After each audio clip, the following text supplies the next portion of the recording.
미국 LA에 왔습니다. 일론 머스크는 이곳 피터슨 박물관에서 사이버트럭 설계에 영감을 얻었다고 알려졌죠. 샅샅이 분해한 테슬라 전기차를 자세히 살펴볼 수 있었습니다. 그 결과 차대 하부에 인상적인 변화를 목격했죠. 초기 모델 Y는 배터리 팩이 보호 케이스에 들어있고 셰시에 장착된 밀폐형 디자인이었습니다. 그러나 지금 보이는 것처럼 전기차 바닥이 뚫려있는 이유는 무엇일까요? 라스모레비는 혼다 자동차 연구원에서 근무했고 현재 테슬라 차량 엔지니어링 부사장으로 승진했습니다. 그는 왜 테슬라가 생산 속도를 높이기 위해 차체의 바닥이 차의 일부가 되어야 한다고 강조했을까요? 미국에서 일론 머스크가 비행기에서 영감을 얻은 테슬라 제조 혁신 기술의 실체를 목격했습니다. 이처럼 우리가 자세히 차량을 분해하기는 어려울 테니 직접 살펴보는 것도 귀한 기회였죠. 지금부터 창의적인 발상을 실제로 옮기는 인재들의 결과물을 직접 살펴보겠습니다. Engineers want to work for Tesla. Look at number 1 and number 2, SpaceX and Tesla.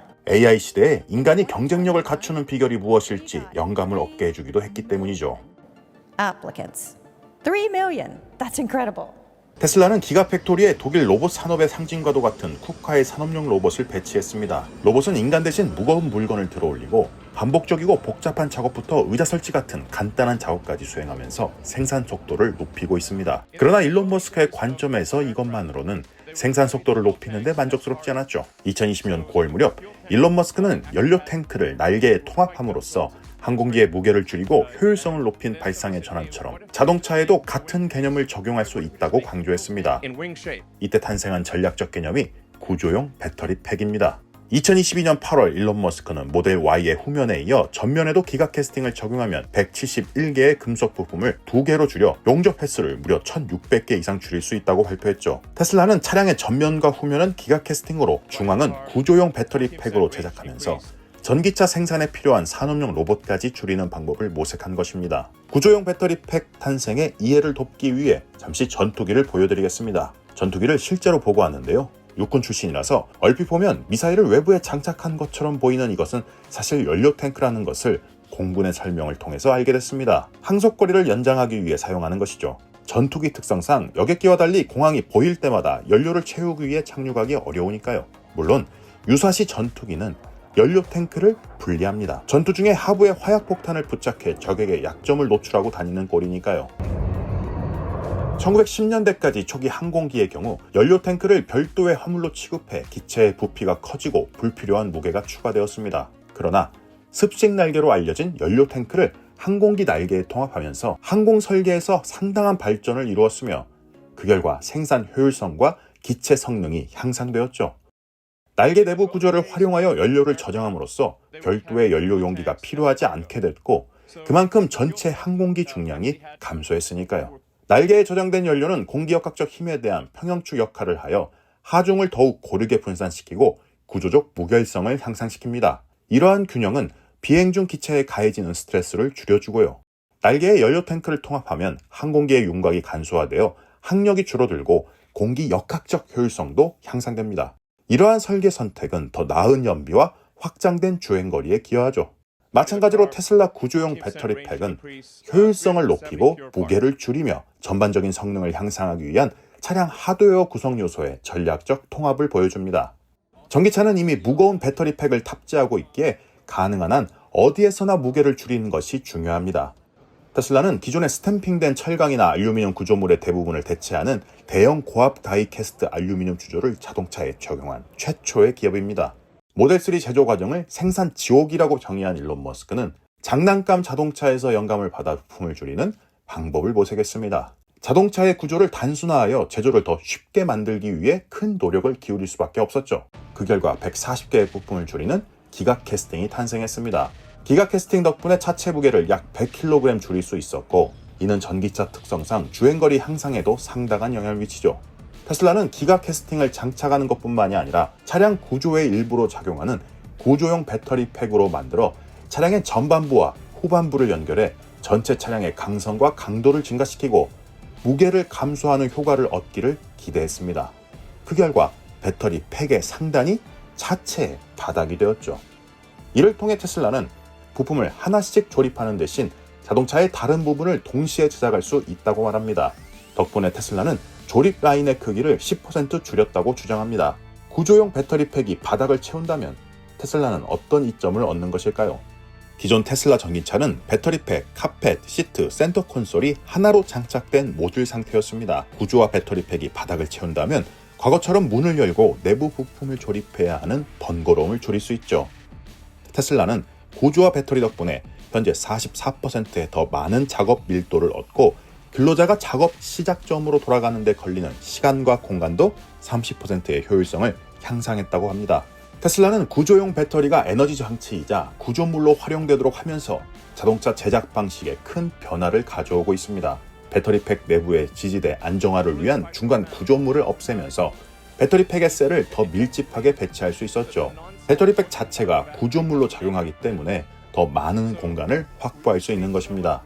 국내외 여러 기업을 방문했지만 이런 아이디어를 실행할 수 있는 조직 문화를 가진 곳은 극히 드물었습니다.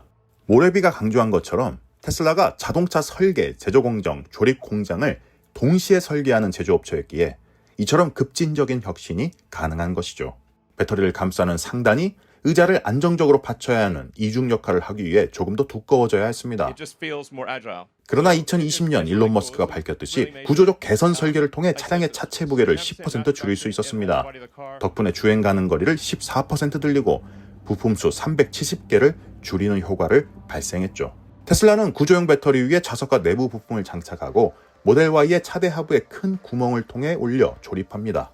이처럼 제조 공정을 완전히 제고한 덕분에 최종 조립 라인을 약 10% 줄일 수 있었죠. 그만큼 원가는 낮아지고 생산 속도는 높아지는 것입니다. 테슬라는 모듈식 병렬 제조와 기가 캐스팅 기술 등을 통해 개별 작업 단위를 통합하고 더 적은 공간을 사용하여 더 많은 차량을 생산하려고 합니다. 이는 공장의 크기를 줄이면서도 생산 효율성을 높이는 것을 목표로 하는 것이죠. 물론 앞서 언급한 것처럼 단순히 공장 규모만 줄인 것이 아니라 복잡한 공급망을 모두 정밀하게 제어하는 데도 많은 발전이 있었습니다. 테슬라 공급망 부사장 로샨 토마스에 따르면 2022년에만 공급업체로부터 테슬라 공장까지 약 1,600만 개의 팔레트를 이동시켰습니다. 이는 막대한 물량의 자재와 부품이 테슬라의 공장으로 유입되었음을 나타낸 것이죠. 토마스는 그 팔레트들을 나란히 놓으면 지구의 반원을 덮을 수 있을 정도라고 비유했습니다. 특히 팬데믹을 거치면서 중요한 부품에 관련된 공장이 멈출 상황을 대비해 이중 소싱과 삼중 소싱을 하고 있죠. So last 3 years were incredibly hard. 토마스는 지난 3년이 정말 힘들었다고 고백했고 특히 팬데믹은 공급망 관리의 수준을 완전히 바꿔놓았다고 말했죠. 테슬라 역시 팬데믹으로 인해 글로벌 공급망의 기존 취약성이 노출됐고 전례 없는 운영 유연성과 탄력성이 필요해졌기 때문입니다. 토마스는 당시 미국 서부 해안의 항구들이 혼잡이 발생해서 선박들의 예상 도착 시간이 75% 이상 벗어났다고 말했습니다. 그는 자신이 단순한 공급망 담당자가 아니라고 강조했죠. 그의 팀은 소매를 걷어붙이고 주정부, 도시관리자, 시장들과 협상을 하며 테슬라의 공급업체가 운영을 재개할 수 있도록 도왔기 때문입니다. Resilience of our supply partners. 그 결과 테슬라는 세계 45개국에 공급업체가 있고 약 685개 서비스 센터에 매주 10억 개, 1년이면 약 520억 개의 전자부품이 정시에 도착하고 있습니다.